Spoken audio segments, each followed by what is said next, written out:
All right, now as the teacher vaccination rollout deadline looms with 3 days remaining, the Northern Cape Department is urging teachers to get vaccinated. This as the province has so far inoculated approximately 50% of teachers and support staff. To talk to us further on this, we're joined now by the Northern Cape Education MEC, Zolile Monakali.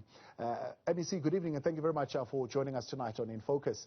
A week ago, when the Minister was there on a site visit, here's what she said. She said, vaccination is voluntary nationally, but what we also notice is that teachers who were scheduled to come on that Wednesday did not come. But on Friday, when they saw that their colleagues were not collapsing and dying, they came in their numbers. Did they come in their numbers? Are they continuing to come in their numbers? And will you hit target? Evening, Chabo, and evening to your viewers. Yes, Chabo, the response of our educators initially was a little bit slow, but as time is going on and they are observing the attendance of their colleagues and so on, and the numbers are increasing, and we are now trying to keep up with the progress. We are progressing very well. 3,000 were vaccinated as of the 29th of June. Where is that number sitting today on the 5th of July?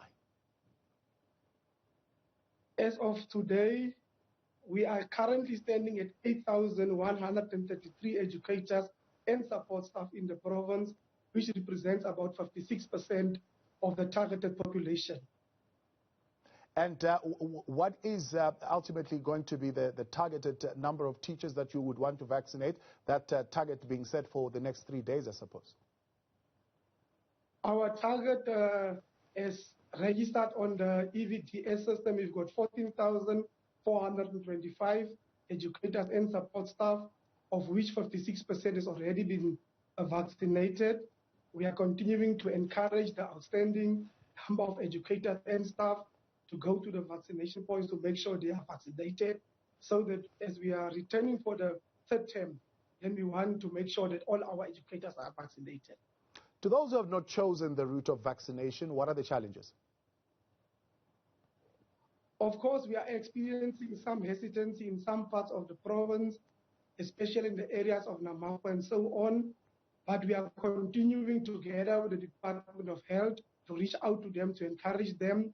We are also making use of the unions of the SGBs to encourage educators to come to vaccinate, because if we want our education system to function well, especially as we are going towards the beginning of the third term, we need our educators to be vaccinated, as this is the only way that we can at least have some security that our system won't be interrupted again. Yeah. Speaking of the education system and interruptions, the Northern Cape amongst those provinces with a high number of active cases, and of course one of the provinces that has suffered a lot with school closures. What is the approach going to be, as you're saying we're opening for the third term, that you minimize those interruptions, indeed if you don't get the full number of those teachers vaccinated in time? Of course, vaccination is a voluntary process. As we are encouraging educators to vaccinate, we cannot force them, but if we are having infections in schools, we are still continuing with the differentiated approach. We are closing schools where we are having high levels of infection, deepening the schools, and then making sure that the schools return to normal. Educators who are infected then are encouraged to isolate and go stay at home. But we are trying our utmost best to make sure that the system is not interrupted. And we are making sure that we encourage our educators and learners to stick to the non-pharmaceutical methods of wearing masks, social distances. That is why we are not yet at a level where we are allowing all the learners back to school. We are still following a differentiated approach. So, MEC, are you saying that even with the schools reopening now, you will not be admitting all the learners back at school? You will still be using the hybrid or the staggered approach? As you will be aware that the minister did make an announcement that the primary schools will return back to normal in the beginning of the third term.